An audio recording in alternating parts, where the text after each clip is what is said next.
Hello and welcome to another brief episode of Quantum Physics in the Australian Bush.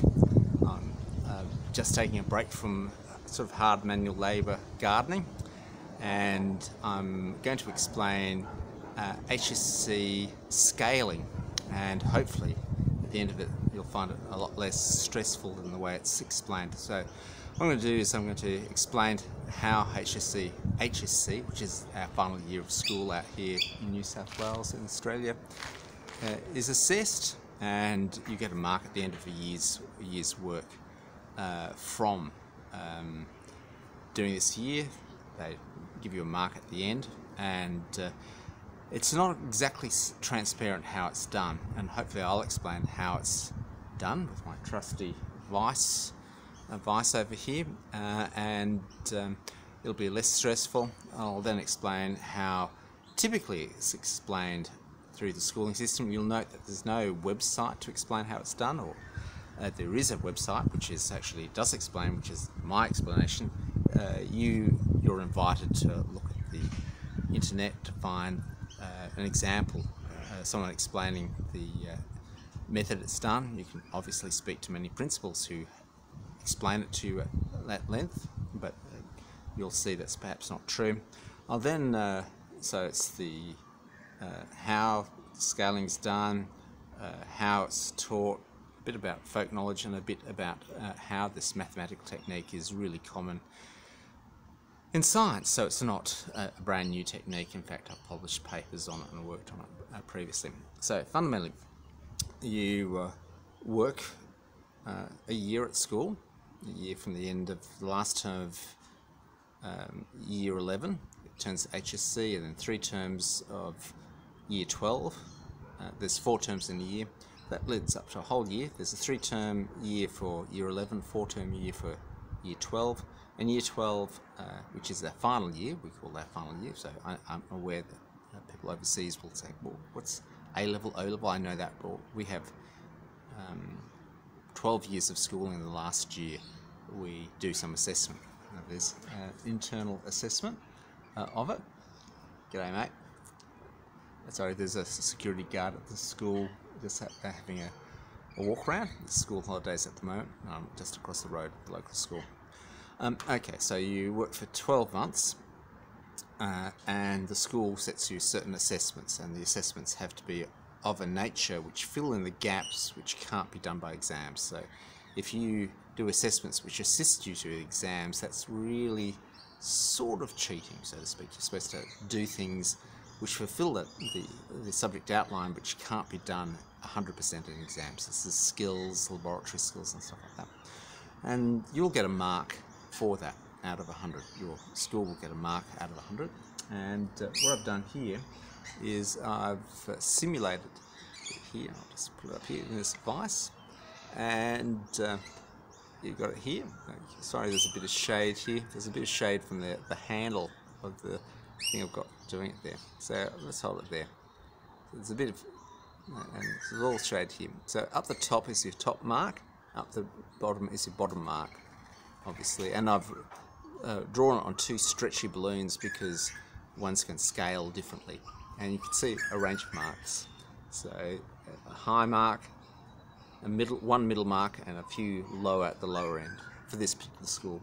So they've done assignments and tests, and ostensibly it's got to be an agnostic test. So you set the test up saying how you're going to mark it, you do it, and then it gets marked by the way you say you're going to mark it previously. So there's no point of saying, oh, I like that student, they've done a little bit better, I really like them, I'm going to change the way I've marked it to make them be better. So it's supposed to be fair. And then that will count for 50% of your HSC mark, that little rank there. So if you imagine in this situation, that bottom mark here, say, is 50, and the top mark is 60. Because this is going to make it simple. You obviously wouldn't do that because people would be blown apart getting 50 and the top mark getting 60. You like them. So it's out of 0 to 100. And generally you want your top person to feel really good about themselves, 90, and they'll get it out of them. And so they set the exam, and you've got that scale that you give in, and the exam, that cohort of students from a school and a subject So the school gives a certain amount of marks from their cohort, and that cohort of students will sit a statewide exam, and that their statewide marks are just given as marks against the state, and so they'll get a spread of marks. And so in this case, between the marks that they got at the school are, I say, 50, 60, they'll get a spread of marks, say, from 70 to 90, twice as much, twice the range, but high. This is hypothetically, it could be anything. And that range of marks, high to lower, highest to lowest, will have an average. There's the average. So there's a few people who got lower marks, but majority of people have gone well and got the higher mark. And what we have to do is we have to, what actually happens is that this is the HSC mark, you get the school mark from down here, and you bring it up and you adjust the range to be the same and the average to be the same. So the way that you can adjust the range to be the same, in this case, I'm going to increase the range, okay? Now turning, I'm increasing the range. Now depending on what you do to your scaling, you can mean that the marks at the top move more. In this this one over here on this side, the marks at the bottom are moving less, and the average is not increasing as much. Okay, so they've got all these different shaped rubber bands. It's called, in science, it's called chirping, a chirp signal. So when black holes collide, they send a chirp out. I've used chirps in optoelectronics. It's a very standard sort of thing, where you actually spread something and the frequency changes, or the space changes here. You can see I'm increasing the range. Yeah, that piece of engineering, beautiful engineering here. I have to get my vise back. Okay, so I built this and I thought, well, I'll get my vise back. Okay, so here, the rubber's fatter here, so they're stretching more at the top and not stretching it to the bottom, and so the average is getting a bit lower, you can see that. And so here, the average is going a bit higher. So if your average went a bit higher, your marks will go high. And you notice that ranks doesn't matter. What you go in is your HSC mark is what you get, and this school mark is just moderated. So the ranking doesn't actually come into it. The ranking is I don't know how it got into it. So that's how it's done. And so what happens is, for you expand your range to meet it, and then you select a piece of rubber, shape of rubber to put on it, which expands more or less at the bottom as you grow it, and therefore the average change. Can you see here that the average? I want to expand that a little bit more. I've got to get this up, so I'm expanding it. And you can see here the middle mark has risen more. In this one, the middle mark has risen less, and so it's pulled the average down. And indeed, ranks do not matter. In fact, there's nothing more stressful than explaining a system that is not true, unfair, and being told, look, it is fair. And so that's the way it's done. And if you read the website, you'll recognize it. And if you speak to a scientist and say, mention, they chirp my marks, chirp the range, they'll say, oh, no worries, I'll explain. But unfortunately, this hasn't happened. And so what's explained, this is the way that you probably explained it, is that you submit some marks, a range of marks, and that produces a ranking. So the top students gets the top mark, and the bottom students get the bottom mark, and they're ranked. If there are 34 students, it's 1 to 34, you get 34th rank. They report the rank, it's really important. Okay, and what happens is, in order to get the same range, they throw this away. Obviously, in the way it's actually done, they keep them, but in this they throw it away, and they just preserve their ranks. And the way that you can get a range of marks, let me do this again, how can I do it? I can't remember how I do it. Like this, there's your bottom, there's your average, there's the stuff. A range of marks to be the same range and the same average is use exactly the same numbers. Now that's crazy, but exactly the same numbers, and you allocate those numbers. So the first group of people, you get your marks, and then those marks are reallocated. But this is not true, and you can see it's obviously not true, because if someone gets a 50, so someone gets a 73 in the exam set of papers, and you get them back the exam marks and the moderated marks, there's not that 73 in the moderation. So this system cannot be true. But the idea is that your ranking, all you do is you send it to the school, your ranking, and then they just use that to rehash the marks. This is not what they say in the website, and this is actually not true. And so just make it sure that the ranking does not matter. Ranking, I wish I could say, read my lips, ranking does not matter, because the ranking doesn't come into it. It's the range and average you get.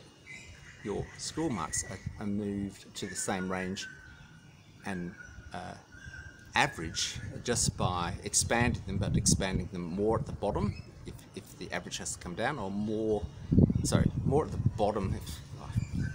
If you expand them more at the bottom, the average will go up. And if you expand them more at the top, so they start to drop off more quickly, the average will drop down, and get that average. And so your range and average of your HSC marks is the range and average of your school submitted marks. End of story. Ranking does not turn in. Go into it. Is it fair? Is it logical? Well, definitely the ranking thing is unfair. This other thing is, perhaps if you knew anything about statistics, about standard deviation and things, it's not necessarily a fair way. It's a good simplest first step of fairness to go here. Now, what I want to do is talk about the idea. The ranking idea is what I call folk knowledge. That is, knowledge which has been passed down the generations, and it's been enforced that anyone who talks against it is kicked out. So it's like folklore, fairies, tooth fairies, that type of stuff.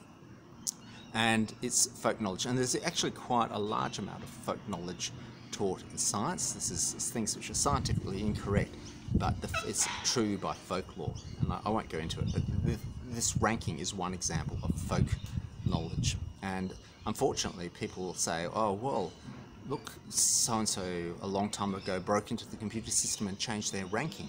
So they wouldn't have done that if what you're saying is true. Well, unfortunately, what I'm saying is true, and they've got misinformation, so they've done the wrong things, which is not necessarily wrong, because they were told the wrong things. There was unfair things and confusing for it. Now, the thing with folk knowledge is it goes back a long way. And the first time I heard of ranking was way back in 1981, when I was doing year 11. And my English teacher, Clive O'Connell, sat there and said, look, the education department, it's obviously untrue, they take the school's marks and they rescale them to a normal distribution. Again, this is completely crazy. And so he sat there and he said, so I know the marks that they're going to give, so I actually second guess them and actually I have a normal distribution of marks, and then I allocate those marks to the work. Okay, everyone may have done brilliant work, but he will nonetheless he will do it like that. And so that was in year 11, the first inkling that I had before I did an HSC back then, when the school sent some moderated marks in, and that had to be moderated by the exam. That's how he believed it. And that seemed crazy to me. Then coming on again, way back, I won't say what school it was at, people explained this system to me, and indeed what they did eventually is get their school marks, which may have had a few up the top and one down the bottom. They'd just spread it like that because that's what they're expecting. It gives the ranks anyway. So what this would have done is actually taken away from the marks of these top people and given it to the people at the bottom. They will get the ranks, convert it to a normal distribution, and then send it in, because that's all the department's looking for. So of course you can actually do a instant flag on this type of stuff and see instantly if this is what statistics is about, students' T and all that type of stuff, to see the randomness of the marks coming through. And so this has been done right really throughout the schooling, the belief of marks, and people say most importantly about the ranking, and it changes the entire thing, because people who are very similar will not cooperate, because they will want to, if they think they're very similar, they want to cooperate, because it's really going to change their ranking. Of course, their ranking would change a lot if the actual school does the nightmare thing of actually rescaling the marks. And indeed, every time it's been rescaled, and I've said I don't understand it, and I don't. Here's the website. It doesn't look like it. And each time I go up, and they say, "Oh look, we've got this invited speaker. This invited speaker we've paid for cannot be wrong about it," or "Everyone I know believes that you're isolated." But I invite you to check it out.